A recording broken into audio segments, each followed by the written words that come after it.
Let me ask you something before we even get started. What if I told you that the difference between the life you have and the life you want is sitting in a single hour of the day that almost nobody is willing to claim? Not a new job, not more money to start with, not a lucky break, just 1 hour. An hour so quiet, so still, so empty of noise that most people sleep right through it without ever knowing what it cost them. That hour is 5 o'clock in the morning. And by the end of what I'm about to share with you, you will never look at your alarm clock the same way again. But before I go further, do me a favor, drop a comment right now and tell me where in the world you're watching this from. I want to see the cities, the countries, the little towns nobody's ever heard of. Because philosophy doesn't care about your zip code, and neither do I. Let's see how far this message travels. Now, here's what I want you to understand right from the start. I am not here to talk to you about sleep schedules. I am not a doctor, and I'm not going to stand here and tell you that 5 o'clock is some magic number stamped on the wall of the universe. That's not the point, and if that's all you take from this, you've missed the whole message. The point is not the clock. The point is the mindset that gets a person out of bed while the rest of the world is still negotiating with their pillow. Because let me tell you something I learned a long time ago. Success is not something you pursue. Success is something you attract by the person you become. And nowhere is that more visible than in the first hour of the day, when nobody is watching, when there's no applause, when there's no boss checking on you and no crowd cheering you on. What you do in that hour reveals exactly who you are becoming. I remember early in my life, I was broke. Not tight on cash broke. I mean genuinely, embarrassingly broke. The kind of broke where you do math in the grocery store line before you get to the register. And a mentor of mine, an older gentleman who had built more in his life than I could imagine building in 3 lifetimes, sat me down and asked me a question I've never forgotten. He said, "Jim, what time do you get up in the morning?" And I told him some sheepish answer, something like 7:30 or 8, whenever the day happened to wake me instead of the other way around. And he looked at me, and I want you to hear this the way I heard it. He said, "Son, you'll never get ahead of a life you're always waking up behind." Let that sink in for a second. You'll never get ahead of a life you're always waking up behind. See, most people live their entire lives reacting. The alarm goes off and they're already late. They rush through breakfast or they skip it. They're checking a phone before their feet even touch the floor, feeding their mind somebody else's opinions, somebody else's emergencies, somebody else's agenda, before they've had a single private thought of their own. And then they wonder why the day feels like it's running them instead of the other way around. Ladies and gentlemen, that is not living. That is being lived. There's a difference, and the difference is enormous. Now let's talk about what happens when a person decides, and I want to stress that word, decides to reclaim that early hour. 5 o'clock in the morning is one of the last truly free resources left on planet Earth. Nobody can buy it from you. Nobody can steal it from you unless you hand it over yourself by staying under the covers. It is democratic in the truest sense. The billionaire and the janitor both get the exact same 5 o'clock. The difference between them isn't the hour, it's what they choose to do with it. And that, my friends, is where the whole philosophy of success starts to reveal itself. Because success is not an accident, and it's not a mystery. Success is a few simple disciplines, practiced every day, and failure is simply a few errors in judgment, repeated every day. Waking up late isn't a tragedy on its own. It's the repetition of it, day after day after day, that quietly builds a life of missed potential. And on the other side, waking up early isn't a miracle on its own either. It's the accumulation, the compounding, the stacking of those early hours, one on top of another, that eventually builds something that looks, from the outside, like an overnight success, even though it took years to build in the dark, while everyone else was still asleep. Let me paint you a picture of what the 5 a.m. mindset actually is, because I don't want you to think this is about punishment. It's not about dragging yourself out of bed like you're being sentenced to hard labor. The 5 a.m. mindset is the understanding that the first hour of your day sets the tone for every hour that follows. If you begin in chaos, you invite chaos. If you begin in reaction, you invite more reaction. But if you begin in stillness, in intention, in ownership of your own mind before the world gets its hands on it, you set a tone of command. You set a tone that says, I am the one directing this day. This day is not directing me. Think about the person who wakes up at 5, sits with a cup of coffee in the quiet, reads something that feeds their mind, writes down their goals, maybe prays, maybe reflects. Maybe just breathes and compare that person to the one who wakes up at 8, fumbling, rushing, already stressed before their shoes are even on. Same 24 hours.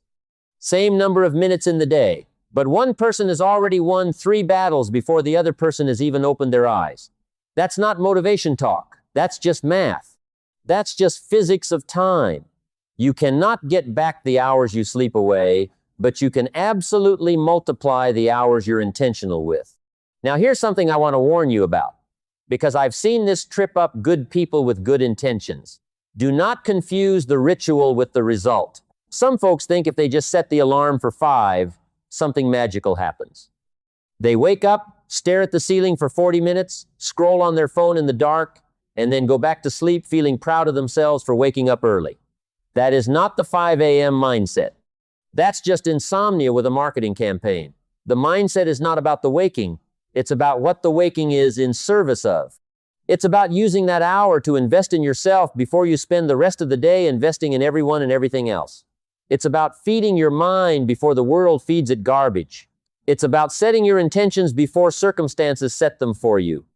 I want to talk to you about discipline for a moment, because discipline gets a bad reputation.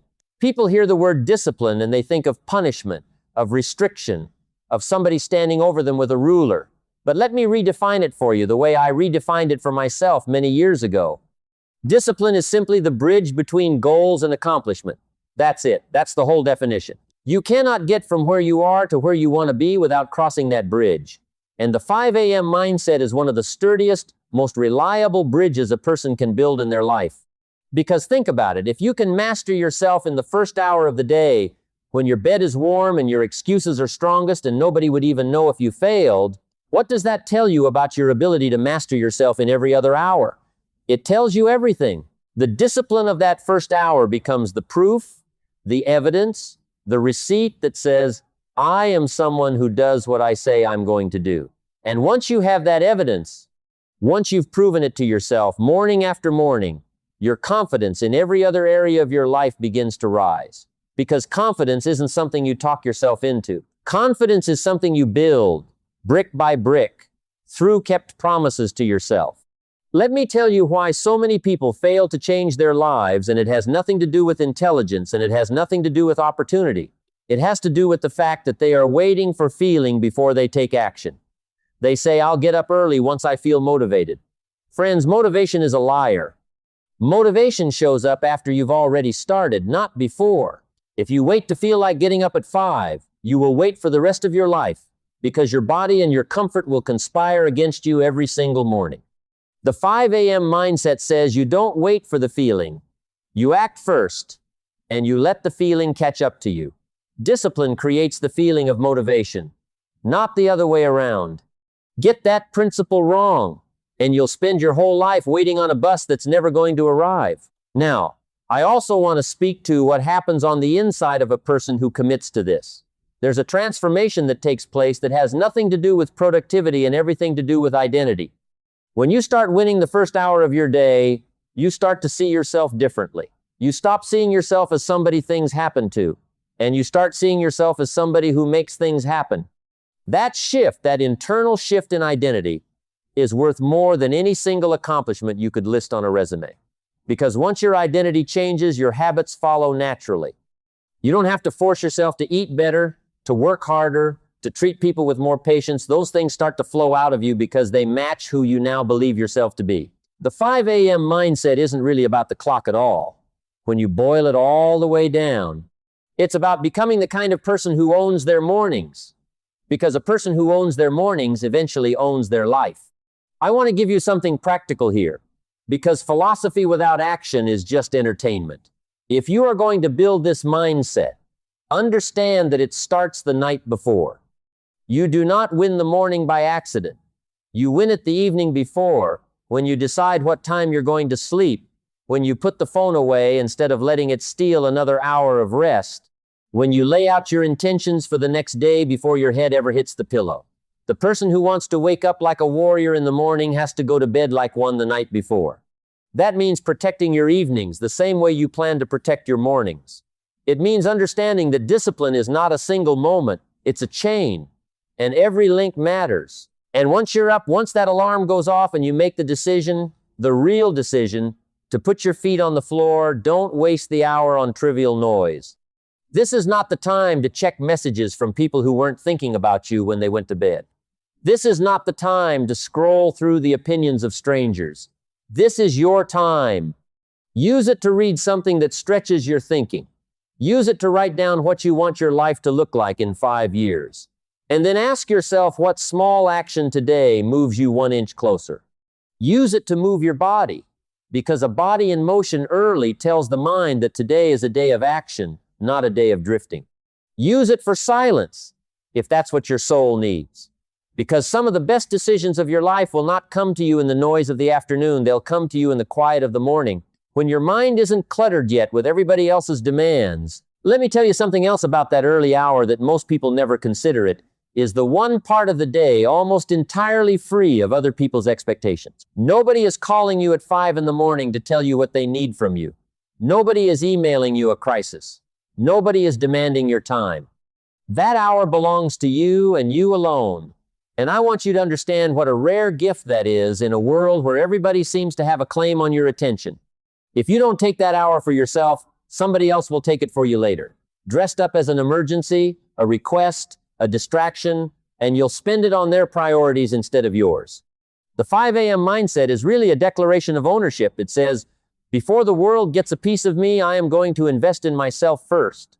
I also want to address something honestly, because I don't believe in false promises. This is not going to feel good every single day. There will be mornings the bed feels like the warmest, safest place on earth, and the last thing in you will want to move. That's normal. That's human. But here's the philosophy I want you to carry with you. You do not need to feel good to do good. You do not need to feel ready to begin. Feelings are passengers in the car of your life, but they should never be allowed to drive. Get up anyway. Show up anyway. Because the mornings you don't feel like it are exactly the mornings that build the muscle you'll need for every other hard thing life is going to ask of you. Anybody can get up early when they feel inspired. It's the person who gets up early when they don't feel like it who is actually building character. Now let me leave you with this, because I believe it with everything in me. Your life today is a reflection of decisions you made yesterday, and your life 5 years from now is going to be a reflection of the decisions you make starting tomorrow morning, not someday. Not when things calm down. Not when it's more convenient. The 5 a.m. mindset is available to every single person watching this right now, regardless of where you started, regardless of what mistakes you've made, regardless of how many times you've hit snooze in the past. The clock doesn't judge you. It just waits for you to decide. And the moment you decide, really decide, not wish, not hope, but decide that you are going to own the first hour of your day, you begin to own every hour that follows. So here's my challenge to you. Tomorrow morning, before the world wakes up, you wake up first. Not because it's trendy, not because somebody on a screen told you to, but because you understand, deep in your bones, that the person who wins the morning wins the day. And the person who wins enough days in a row wins an entire life. Set that alarm tonight like you mean it. And when it goes off, remember that sound isn't an interruption to your sleep. That sound is an invitation to your future. Take it. Before you go, tell me again in the comments where you're watching this from. And tell me what time you're setting your alarm for tomorrow. Let's hold each other to it. I'll see you in that 5 o'clock hour.